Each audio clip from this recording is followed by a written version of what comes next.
Hello, my name is Chris Snedden, and I'm here in my little basement studio.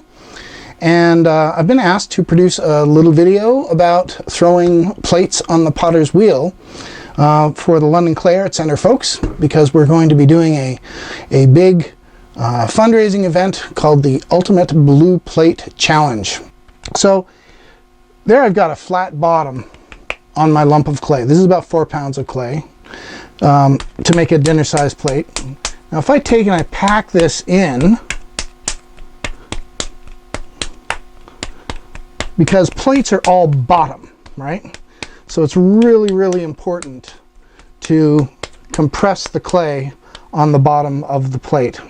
So there I've got a point. If I want to get real fancy, I can do something like that, right?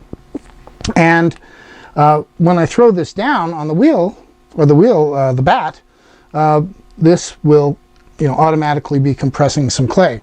Speaking of which, because a plate is such a low, wide object, we need to put it on a removable throwing surface like a bat. And a lot of wheels, well, most wheels these days have an accommodation for bat pins and the corresponding holes in the bats. I hate those because I've mashed my hands too many times, and quite frankly I was taught differently. I was taught to use a little ball of clay and to create a pad of clay to affix my bat to. So throwing the clay down here, I'll center it on the wheel head by squeezing it up and pushing forward and down. Squeezing it up and pushing forward and down. So now what I'm going to do is I'm going to take and I'm going to spread this out almost to the size of the bat that I'm going to be using. This is a 12-inch bat, so spread it out, making sure that the outside part is slightly higher than the inside part. And then I'm going to put in these concentric rings .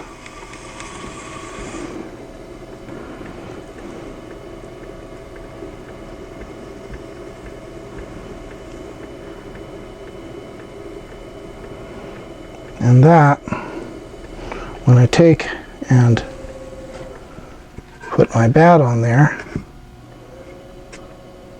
I can tap center it in, give it a pound, and nothing is going to pull that off except me. Like, it's not going to lift off the bat pins, is what I mean. So now I'm going to take that, put that on there,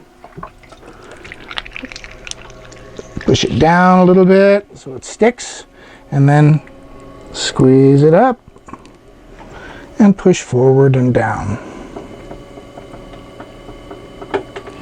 Now when you're using larger pieces of clay, you can center it in sections. So I'll center the top part, and then I'll center the bottom part into that, right? So that's the coning up part. And then when I get to the top, put my thumb across the center of the top.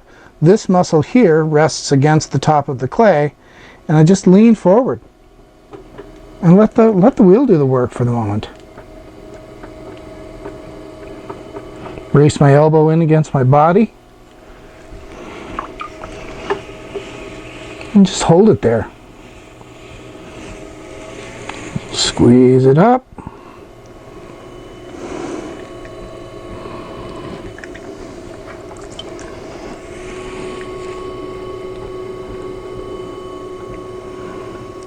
And push forward and down. Now obviously, if you're making something low and wide, you should center your clay low and wide.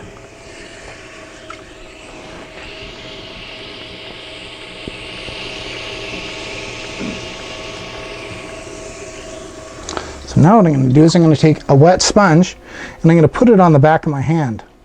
And using this part of my hand as a rib, I'm going to push in on the center of the pad of clay.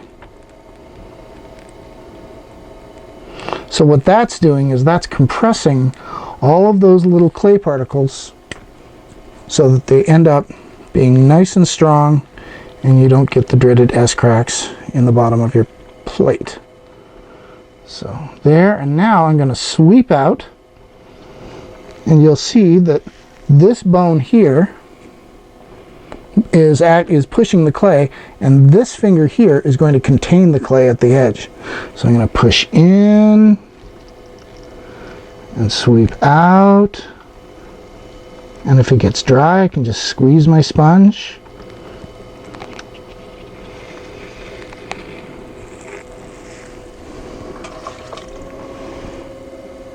Push in,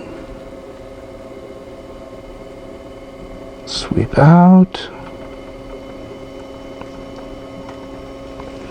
Now, of course, clay shrinks as it dries. We all know that. Or hopefully we know that. This clay, mid-smooth stone, shrinks about 14-15%. So if I want to make a standard size dinner plate of 10 1/4 inches, I actually need to make it at 11 1/4 inches, so that by the time it gets through that process of, you know, drying and being fired once, glazed, fired again, it will shrink to an appropriate size so that it will fit in a dishwasher, you know, on the shelf, on a standard 12-inch shelf in a cupboard, right? All those good considerations. So I'm going to push in and sweep out.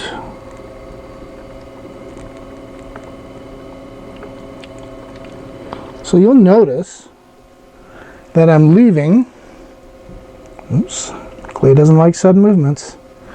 You'll notice that I'm leaving a good bit of clay at the edge here. So this area here is fatter, right? So now what I'm going to do is I'm going to reach in with my thumb, jam it in underneath, and turn my hand kind of like this. So it's going to claw it up. And I'm going to keep that contained with my damp sponge. So push it in.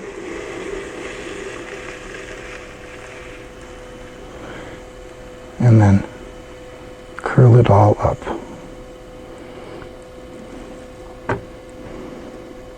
So there you go. I mean, there's a pie plate right there. Pie. And I'm going to give it one pull. But the trick with plates is to leave enough down below here under the rim to support the rim of the plate so it doesn't flop. But before I turn the rim down to make a standard dinner plate, I'm just going to wet trim underneath here because it's a lot easier to do now than to do later. Speaking of pie plates, I use my pie plate all the time. And, you know, just put some handles on the side. It's great for little casseroles for Pauline and I. The cats don't get any. So now I'm just going to run some water down the outside and take the straight edge of my tool. And if you don't have this tool, you should get this tool. This is, or you should make one. It's terrific. You can go right down the outside. And it just gathers up the clay. This is a really great straight edge, and this is a really great rib. So, fantastic tool. So, pull that away. Now what I'm going to do is take the straight edge, and I'm going to pull the rim down. You know, my first dinner set did not have foot rings on it. And it was pretty much like this. It was a sort of pasta plate. And the peas just rolled right onto the fork. It was terrific. But eventually it bit the dust. But a real standard traditional dinner plate looks something like this.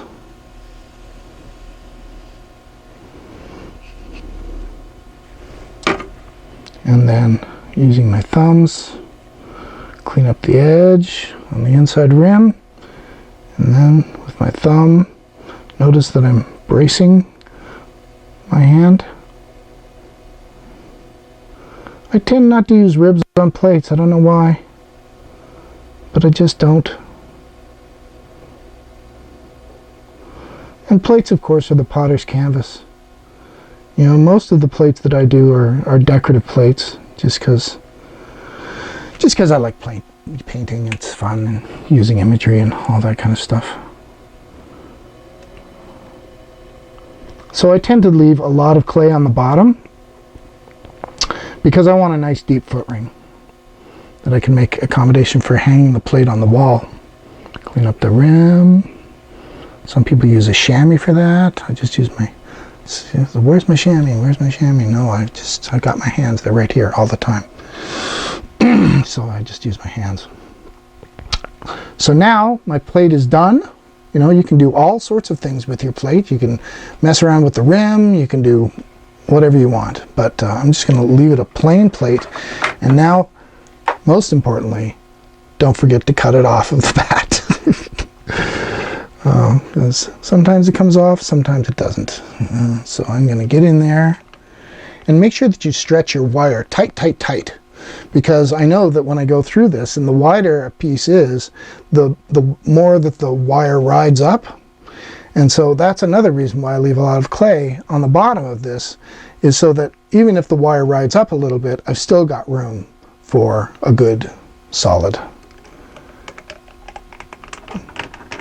foot ring. So pull that through.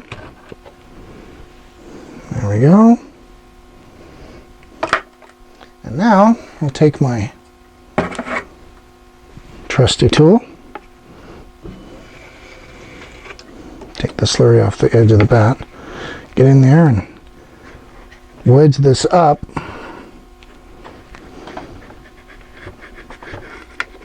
And make sure you don't drop it, because you'll mess up that nice rim that you just spent all that time achieving. All right, and there you go. There's a plate. Right? One more thing that you might want to consider as this plate is drying. Sometimes what happens is that the rim will sort of fold up a little bit because it's thinner, right? It's drying out more quickly than the interior, right? So sometimes what people will do is take a piece of plastic or a piece of plastic with a hole in it and drape it around on the rim so that the rim dries more slowly. I've never really had too much trouble with it. You certainly want to dry your piece after you trim it, and we'll come back and we'll talk about trimming. After trimming, you want to dry this upside down on a flat surface as much as possible. Don't let the edge hang over, say a board or something like that, because that is kind of disastrous for the rim. What else? Yeah, so get busy, make some plates, right? And remember to put something blue on it.